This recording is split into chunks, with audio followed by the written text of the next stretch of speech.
பிலிப்பியர் அதிகாரம் 3. மேலும் என் சகோதரரே, கர்த்தருக்குள் சந்தோஷப்படுங்கள். எழுதினவைகளையே எழுதுவது எனக்கு வருத்தமல்ல, அது உங்களுக்கு நலமாயிருக்கும். நாய்களுக்கு எச்சரிக்கையாயிருங்கள், பொல்லாத வேலையாட்களுக்கு எச்சரிக்கையாயிருங்கள், சுன்னத்துக்காரருக்கு எச்சரிக்கையாயிருங்கள்.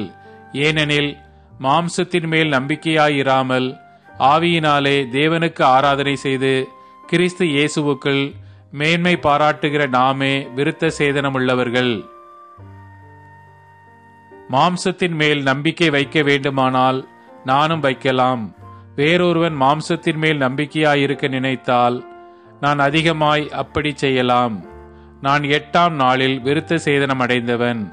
இஸ்ரவேல் வம்சத்தான், பென்யமீன் கோத்திரத்தான், எபிரேயரில் பிறந்த எபிரேயன், நியாய பிரமாணத்தின்படி பரிசேயன், பக்தி வைராக்கியத்தின்படி சபையை துன்பப்படுத்தினவன், நியாய பிரமாணத்திற்குரிய நீதியின்படி குற்றம் சாட்டப்படாதவன். ஆகிலும் எனக்கு லாபமாயிருந்தவைகள் எவைகளோ அவைகளை கிறிஸ்துவுக்கு நஷ்டமென்று எண்ணினேன். அது மாத்திரமல்ல, என் கர்த்தராகிய கிறிஸ்து இயேசுவை அறிகிற அறிவின் மேன்மைக்காக எல்லாவற்றையும் நஷ்டமென்று எண்ணிக்கொண்டிருக்கிறேன்.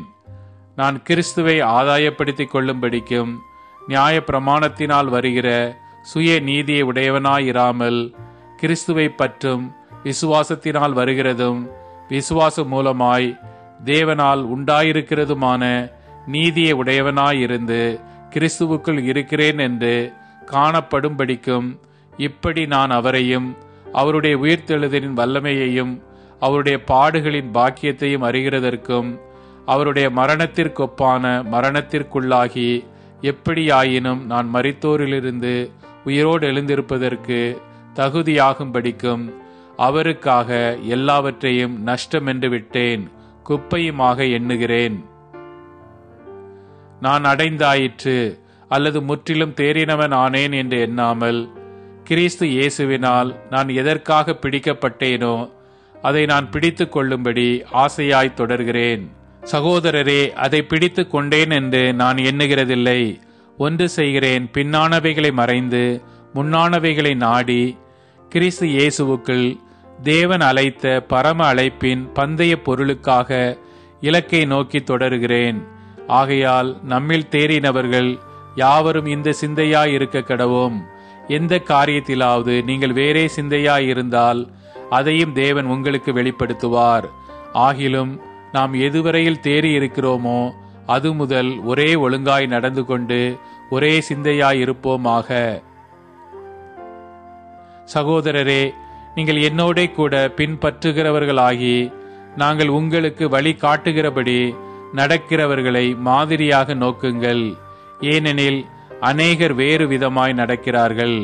அவர்கள் கிறிஸ்துவின் சிலுவைக்கு பகைஞர் என்று உங்களுக்கு அநேகந்தரம் சொன்னேன், இப்பொழுது கண்ணீரோடும் சொல்லுகிறேன்.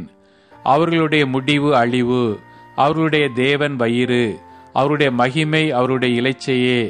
அவர்கள் பூமிக்கு அடுத்தவைகளை சிந்திக்கிறார்கள். நம்முடைய குடியிருப்போ பரலோகத்தில் இருக்கிறது. அங்கே இருந்து கர்த்தராயிருக்கிற இயேசு கிறிஸ்து என்னும் இரட்சகர் வர எதிர்பார்த்து கொண்டிருக்கிறோம். அவர் எல்லாவற்றையும் தமக்கு கீழ்ப்படுத்தி கொள்ளத்தக்க தம்முடைய வல்லமையான செயலின்படியே நம்முடைய அற்பமான சரீரத்தை தம்முடைய மகிமையான சரீரத்திற்கு ஒப்பாக மறுரூபப்படுத்துவார்.